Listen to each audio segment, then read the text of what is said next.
Last week, we talked about a quote by Pema Chodron that nothing ever goes away until it has taught us what we need to know, until it has taught us the deeper truth that's in that situation. And so Bill had some examples and words that he wanted to share about it this week.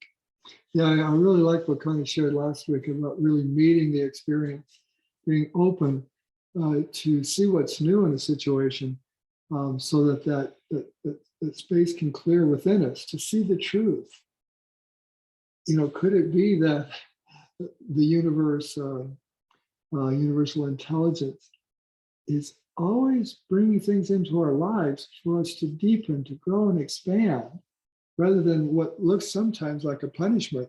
Yeah, or feels like a punishment, because often it's accompanied with strong feelings that aren't pleasant. Yeah.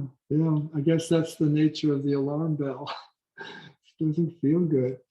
But what a blessing it is, the more that we recognize that this recurring pattern is not a punishment, but rather an opportunity, an invitation to actually learn and grow from a situation, to become a better me, to be able to express my potential even better. And what I was seeing is that typically, particularly in the past, when something uncomfortable came up, the first thing was always to look, what can I do? What do I need to change this? What do I need to learn in terms of what can I do so this doesn't happen again? But learning what to do, different ways to do things, never seem to end the cycle. Yeah, true. So what we've been reflecting on in this quote by Pema Chodron is how there's like two levels. There's the level of, maybe we can learn some things to do on a horizontal level, but opening that space for the truth of who we are and how life works is more like a vertical. And so learning the lesson that comes about in a situation about growing and expanding, learning how to be different in a situation instead of do something different in a situation. Yeah, the doing generally doesn't lead us anywhere new. It might be a little different, but it doesn't end the cycle. True. At least that's true. That's been our experience.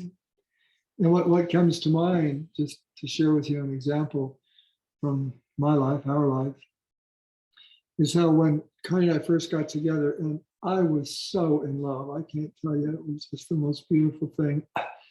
But I also had established in my life that what I need for my world, for Bill to be safe, is that the people close to me that I love aren't upset with me. And that turned into some serious people-pleasing patterns. And so as we got together and life was going on, I would do something and maybe I would perceive that she was upset with me. And maybe she even was upset with me, but it seemed like, oh, she's upset with me. And I would kind of withdraw a little bit. I got to be careful. I don't want to do that again. See, I tried to change it on the level of doing. Don't do that again, so that she doesn't get upset. And she'd be over it in no time. But I would hold on to it. And I'd kind of close up into a little clamshell more and more.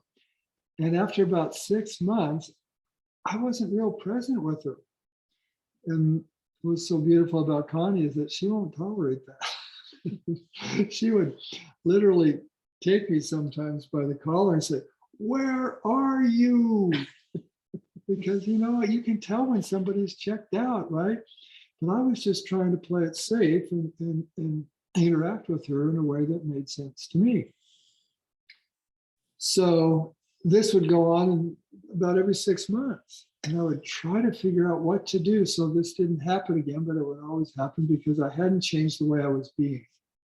I felt like I always needed to have the people around me not be upset with me. And so if something upset them, or at least I perceived it did, then I've got to change how I do things.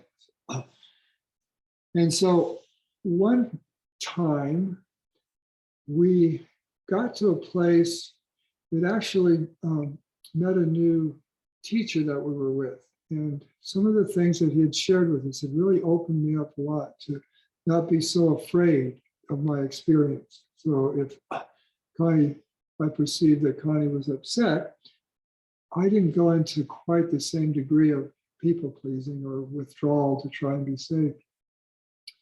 And at one point, she took me by the collar and said, "Where are you again?" And it was so beautiful because it didn't trigger those old emotions. And I was just calm and I just met her. And she settled down and I thought, wow, that's really cool. About 30 minutes later, it came on even bigger.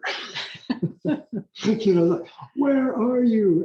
And again, I didn't get triggered and I was so proud of myself because something had really changed in the way I was being. And I calmed down and she calmed down.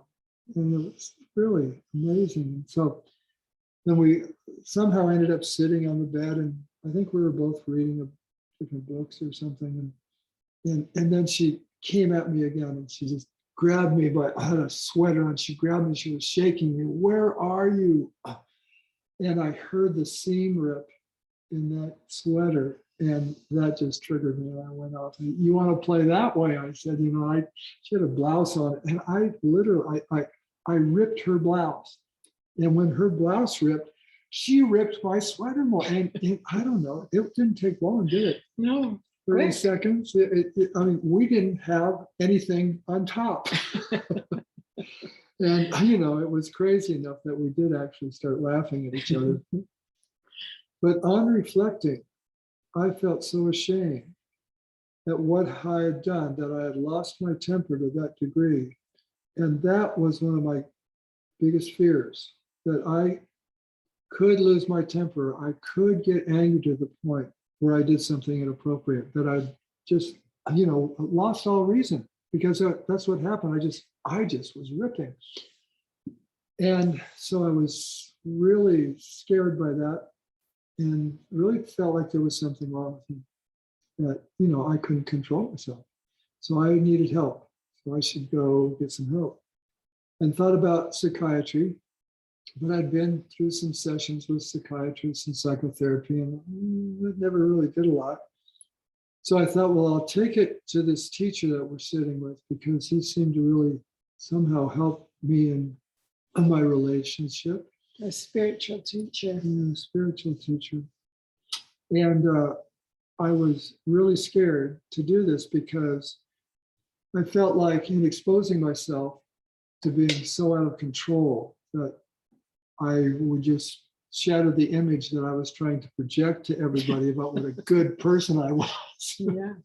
And I really believed I would be ostracized. I mean, I had thoughts that if I share this, nobody will like me anymore. And that was terrifying.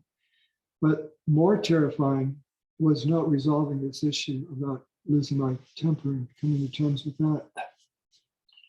So we did this. We, in a large meeting with hundreds of people, we sat before him and I explained my situation, that I'm really, this is what happened. And I'm so ashamed. And so I just don't know what to do about my anger. And what was so interesting was that, and this is a teacher who rarely laughed. I was just a very still, quiet kind of meeting that he always gave. And he couldn't help but laugh. I mean, he started laughing. It was like it was the most absurd thing I'd ever heard. And everyone in the audience started laughing. And I couldn't believe it, because I was all ready for just this deadly silence and everybody kind of withdrawing from me, and it's like everyone's laughing. And what that did for me is it really opened the space to see the truth about who I really am. I have human emotions. I didn't hurt anybody. It's not like I was really out of control.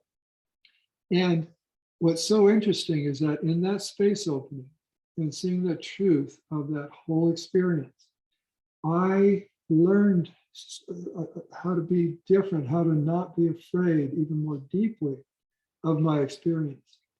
And that never occurred again. So interesting. Great story. Yeah, so that's what I wanted to share as well, that when things keep recurring in our lives, it's so natural to think, well, I just have to do it differently so it won't happen again. True. But the real learning, I think, that Pema Chodron was pointing to and what she said is that we can open to those deeper qualities of life, the deeper qualities of the love that we are, the compassion, the acceptance, self-acceptance, because that was a big part of it for me, I think, was just, oh, I'm human. And being able to accept that and that expansion within me, how I related to life on every level changes. So isn't it interesting that sometimes these things that are just a thorn in our side, and we wish they would never happen again, but they keep recurring, that recurrence may just be to point us to the fact that we have more capacity within to hold ourselves in love and understanding and hold others in love and understanding. So, shall I go on with the recipe? Let's go to the recipe. Okay, that was a great story. So this is a phenomenal recipe, in my opinion. It's brownies made from black beans and cacao. You want to tell them about it? Oh, well, sure. It's something that came off Dr. Joel Furman's masterclass, actually. I imagine it's on his website as well. But at first, the idea of black beans for brownies just didn't seem like it would be a real winner to me. But we thought we'd try it, and we both really loved them. So give it a try. It's a very simple recipe, pretty quick to make. It's black beans, cacao, dates to sweeten with, so no refined sugars, and a few other ingredients. And you've got it in the oven in about 10 minutes. So it gets in the oven quickly, but it takes I think like 50 minutes to actually bake. So it's a slow bake, but give it a try. So If you good. like it. Thanks for joining us. Yeah. See you again next week.